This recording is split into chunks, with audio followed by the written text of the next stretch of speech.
जैसा कर्म करोगे वैसा ही फल प्राप्त होगा। ये कहावत हम सब ने बहुत बार अपने जीवन में सुनी होगी, लेकिन क्या सच में आप दिल से मानते हैं कि अच्छे कर्मों का फल अच्छा ही होता है? अंदर से कोई स्पष्ट उत्तर नहीं आ रहा होगा, क्योंकि हम अपने आसपास ऐसे बहुत से लोगों को देखते हैं जो जीवन भर अच्छे कर्म करते रहते हैं, लेकिन इसके बावजूद उन्हें अच्छे फल प्राप्त नहीं हो पाते। एक नौजवान कड़ी मेहनत करता है किसी परीक्षा में पास होने के लिए, लेकिन उस परीक्षा के परिणाम में उसे निराशा ही हाथ लगती है। तो इससे तो यही सिद्ध होता है कि जिन महापुरुषों ने ऐसा कहा है कि अच्छे कर्मों का फल अच्छा ही होता है, या तो वो महापुरुष गलत थे या फिर हम कर्मों का लेखा जोखा समझ ही नहीं पाते। पर चिंता मत करिए, क्योंकि आज की कहानी सुनने के बाद कर्मों के बारे में आपकी सोच, आपकी दृष्टि एकदम स्पष्ट हो जाएगी। कहानी को आखिर तक सुनने के बाद भी अगर आपके मन में कर्मों के बारे में कोई सवाल रह जाता है तो आप कमेंट सेक्शन में जरूर पूछना, क्योंकि आपके सवाल ही हमें चिंतन करने पर मजबूर करते हैं। पुराने समय की बात है। किसी गांव में श्यामू और राधेश्याम नाम के दो भाई रहते थे। पूरा गांव जानता था कि वो कहने को भाई थे, लेकिन भाई जैसा प्रेम उन दोनों में नहीं था। श्यामू बड़ा था और राधेश्याम से वो बहुत तेज और चालाक था। उसने राधेश्याम के हिस्से में आने वाली खेतीबाड़ी की जमीन भी खुद हड़प ली थी। इसीलिए राधेश्याम के परिवार को बड़े ही कष्ट के दिन झेलने पड़ रहे थे। राधेश्याम की पत्नी अक्सर बीमार रहा करती थी और उसके पास उसके इलाज तक के पैसे नहीं थे। लेकिन अपने भाई से विपरीत राधेश्याम बड़े ही शीतल स्वभाव का इंसान था। वो कभी किसी के साथ बुरा नहीं करता था, लेकिन उसके मन में अक्सर ये सवाल उठा करता था कि मैं किसी का बुरा नहीं करता, किसी के बारे में बुरा सोचता तक नहीं हूँ, तो मेरे साथ ऐसा क्यों होता है? क्यों मेरी पत्नी हमेशा बीमार रहती है? क्यों मेरे पास इतना भी धन नहीं है कि मैं अपना जीवन अच्छे से चला सकूं? क्यों मुझे मेरे कर्मों का फल नहीं मिलता है? और मेरा भाई इतना धूर्त है, इतना चालाक है, और वो हमेशा मजे में रहता है, उसे तो कोई परेशानी नहीं है। वो सोचने लगा कि शायद बुरे कर्मों का फल अच्छा मिलता है, अच्छे कर्मों का फल अच्छा नहीं मिलता। और धीरे धीरे ये संदेह उसके मन में घर करने लग गया। उसी गांव से कुछ दूर एक सन्यासी अपनी कुटिया बनाकर रहा करता था। जब भी वो सन्यासी गांव में भिक्षा मांगने के लिए आता तो सबसे एक ही बात कहता कि जो तूने किया वो तेरे हिस्से, और जो मैंने किया वो मेरे हिस्से। राधेश्याम इस बात का अर्थ कभी समझ नहीं पाया। एक दिन जब वो गहरी चिंता में डूबा हुआ था तो उसके कानों में यही शब्द पड़े कि जो तूने किया वो तेरे हिस्से, और जो मैंने किया वो मेरे हिस्से। जैसे ही ये शब्द राधेश्याम के कानों में पड़े, वो गुस्से से तिलमिला उठा। उसने गुस्से में उस सन्यासी से कहा कि महात्मन, आप हमेशा एक ही बात का रट लगाते रहते हैं जिसका कोई मतलब नहीं है। अगर आपकी बात सत्य होती तो मैं जीवन में अच्छे कर्म करते आया हूँ, तो मेरे हिस्से में तो अच्छे ही कर्म होने चाहिए थे, अच्छा ही फल प्राप्त होना चाहिए था, लेकिन मुझे कुछ भी अच्छा फल प्राप्त नहीं हुआ। मेरी पत्नी हमेशा बीमार रहती है, खाने तक के पैसे नहीं होते हमारे पास। सन्यासी ने बड़े ही शांत स्वर में कहा कि ऐसा प्रतीत होता है बनते कि परिस्थितियों से तुम हार मान चुके हो। कठिन परिस्थितियों ने तुम्हारी सोच पर गहरा असर डाला है। बुरे समय ने तुम्हारी सोच भी बदल कर रख दी है। तुम एक काम करना, आज संध्या समय कुछ फल लेकर मेरे आश्रम में आना, फिर मैं तुम्हारे सारे सवालों के जवाब दूंगा। और ये कहकर वो सन्यासी अपना भिक्षा पात्र लेकर अगले घर की तरफ निकल जाता है। संध्या समय राधेश्याम ने कुछ फल खरीदे और गांव से दूर उस सन्यासी की कुटिया की तरफ निकल पड़ा। जैसे जैसे वो रास्ते पर आगे बढ़ रहा था, उसे अथाह शांति का अनुभव हो रहा था, क्योंकि रास्ता गांव से दूर था, इसीलिए उसमें कोई हलचल नहीं थी। बस रास्ते में जगह जगह कुछ लंगूर और बंदर दिखाई दे रहे थे। राधेश्याम के मन में आया कि वो कुछ फल उन बंदरों और उन लंगूरों को खिला दे, लेकिन फिर उसने सोचा कि अगर मैं फल लेकर सन्यासी के पास नहीं गया तो मेरे सवालों के जवाब मुझे नहीं मिलेंगे। इसीलिए बंदरों से वो फल बचाता हुआ उस सन्यासी की कुटिया तक पहुंचा। जैसे ही राधेश्याम उस कुटिया में पहुंचा, वैसे ही सन्यासी बोल पड़ा, अगर मन में था तो ये फल खिला क्यों नहीं दिए बंदरों को? ये सुनकर राधेश्याम आश्चर्यचकित रह गया। सन्यासी को कैसे पता चला कि उसके मन में बंदरों को फल खिलाने की इच्छा उठी थी। उसने पूछा कि महात्मन, आपको कैसे पता कि मैं बंदरों को फल खिलाना चाहता था? सन्यासी ने बड़े ही शांत स्वर में कहा कि जरूरी ये नहीं है कि मुझे कैसे पता चला। हम तो सन्यासी हैं, सबके मन की बात पढ़ लेते हैं। जरूरी ये बात समझना है कि जिस तरह एक बछड़ा हजारों गायों के बीच अपनी माँ को ढूंढ लेता है, उसी प्रकार कर्म अपने कर्ता को ढूंढ ही लेता है। ये कर्म मेरे हाथों ही होना लिखा था। और ये कहकर सन्यासी ने उसके हाथ से फल लिए और बंदरों को खिलाना शुरू कर दिए। राधेश्याम इस बात का मतलब समझ नहीं पाया, इसीलिए उसने उस सन्यासी से सवाल किया कि महात्मन, मैं आपकी बात का आशय समझ नहीं पाया, कृपया करके मुझ अज्ञानी को इसका मतलब समझाने की अनुकंपा करें।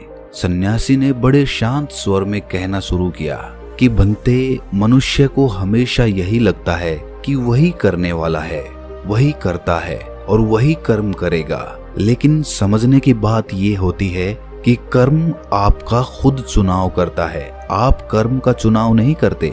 अगर आप किसी कर्म को करने के योग्य हैं तो हजारों लोगों के बीच में से कर्म आपको अपने आप ढूंढ कर निकाल लेगा। इसीलिए योग्य बनने पर ध्यान दो, कर्म करने पर ध्यान मत दो। अगर तुम सिर्फ कर्म करने पर ध्यान दोगे तो कभी योग्य नहीं बन पाओगे। योग्य बनने के लिए जिन कर्मों की आवश्यकता होती है, पहले उन छोटे छोटे कर्मों को करना शुरू करो, और जब तुम योग्य बन जाओगे तो बड़ा कर्म या कहें कि मुख्य कर्म या फिर जिस कर्म के लिए तुम बने हुए हो वो कर्म तुम्हारे पास खुद चल कर आएगा। उदाहरण के लिए तुम इन बंदरों को देखो। इन बंदरों ने छोटे छोटे कर्म करके पेड़ों पर चढ़ना सीखा, गुलाटियां लगाना सीखा, और इसी प्रकार छोटे छोटे कर्म करते हुए ये मुझ तक पहुंच गए। और मुझ तक पहुंचने के बाद इनके पास इनका खाना खुद ही पहुंच गया। इसीलिए अपनी रोजमर्रा की जिंदगी में छोटे छोटे कर्म करते हुए अपने आप को योग्य बनाते जाओ, और जब तुम योग्य बन जाओगे तो अपने आप बड़ा लक्ष्य तुम्हें प्राप्त हो जाएगा। सन्यासी ने अगला कथन कहना शुरू किया जो कि बहुत ही जरूरी था। ध्यान लगाकर सुनना। अगर तुम योग्य बनने के लिए कर्म नहीं करोगे तो दूसरे लोगों के कर्म भी तुम्हें प्रभावित करने लगेंगे। उदाहरण के लिए तुम्हारी पत्नी कई दिनों से बीमार है। तुम अक्सर यही सोचते हो कि मुझे किन कर्मों की सजा मिल रही है, लेकिन समझने की बात ये होती है कि तुम्हारी पत्नी बीमार अपने कर्मों की वजह से है, तुम्हारे कर्मों की वजह से नहीं है। तुम्हारे कर्म तो अच्छे हैं, लेकिन क्या पता तुम्हारी पत्नी के कर्म अतीत में अच्छे ना रहे हों, जिसकी वजह से वो बीमार हो गई हो, और तुम्हारी पत्नी के कर्मों की वजह से तुम्हें भी दुख झेलना पड़ रहा है। और इसी प्रकार बहुत से मनुष्य अपने बच्चों की वजह से, अपने परिवार की वजह से, इन सब की वजह से खुद दुख झेल रहे होते हैं। लेकिन जरा सोचो, अगर तुम योग्य होते तो तुम अपनी पत्नी का खुद इलाज करवा पाते, उसकी बीमारी दूर करवा पाते। और क्या पता अगर तुम योग्य होते तो तुम्हारा किसी दूसरी स्त्री के साथ विवाह हुआ होता जो स्वस्थ होती। लेकिन तुम योग्य नहीं थे, इसीलिए तुम अपनी पत्नी की वजह से खुद दुख झेल रहे हो। अगर तुम योग्य बन जाओगे तो दूसरे लोगों के कर्म तुम्हें प्रभावित नहीं कर पाएंगे। सन्यासी ने राधेश्याम को चेतावनी देते हुए कहा कि याद रखना राधेश्याम, आपको वो नहीं मिलता जो आप चाहते हो, बल्कि वो मिलता है जिसके आप योग्य हो। इसीलिए अपनी योग्यता को बढ़ाने पर काम करो, उसके लिए कर्म करो। कर्म का फल पाने के लिए कभी कर्म मत करो। राधेश्याम ने सन्यासी से हाथ जोड़कर एक सवाल पूछा कि महात्मन, मुझे ये बताने की अनुकंपा करें कि मैं अपनी योग्यता किस प्रकार बढ़ा सकता हूँ ताकि मेरा मुख्य कर्म मुझको खुद ढूंढ सके। सन्यासी ने बड़े ही शांत स्वर में कहना शुरू किया कि बनते, इसके लिए बड़े ही सरल सरल उपाय होते हैं। सबसे पहला उपाय है कर्म करके भूलते जाओ। तुम जो भी कर्म कर रहे हो अपने योग्य बनने के लिए, उस कर्म को करने के बाद भूल जाओ। ये मत सोचो कि उससे तुम्हें क्या प्राप्त हुआ। इसीलिए कहा जाता है कि कर्म करो, फल की चिंता मत करो।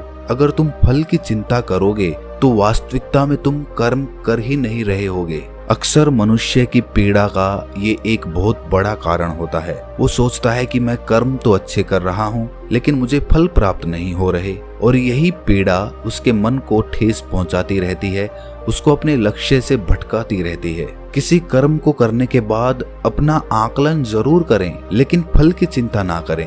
राधेश्याम ने सन्यासी से सवाल किया कि महात्मन, हम अपना आकलन कैसे कर सकते हैं? सन्यासी ने उत्तर दिया कि बनते, जब भी तुम कोई काम पूरा करते हो तो काम पूरा करने के बाद खुद से ये सवाल पूछो कि क्या इस काम को करते समय तुम्हारा ध्यान इसी काम पर टिका हुआ था या तुम्हारा ध्यान कहीं और भटक रहा था। इस तरह तुम खुद का आकलन कर पाओगे कि तुम कितने ध्यान के साथ उस काम को कर रहे थे, और जितने ध्यान से तुम किसी कर्म को करोगे उतनी ही तुम्हारी योग्यता बढ़ती जाएगी। और अगर तुम यूं ही बस पूरा करने के लिए किसी कर्म को करते रहोगे तो उस कर्म से तुम कभी भी योग्य नहीं बन पाओगे। वो कर्म तो पूरा हो जाएगा लेकिन उसका फल तुम्हें प्राप्त नहीं होगा। इसीलिए अपना आकलन इस प्रकार करो कि तुम्हारा ध्यान वहां पर टिका हुआ था या नहीं था, या तुम्हारे विचार तुम्हें कहीं भटका ले गए थे। और कोशिश करो कि तुम्हारे विचार अगली बार जब तुम ये कर्म करो तो उसी कर्म पर टिके रहें,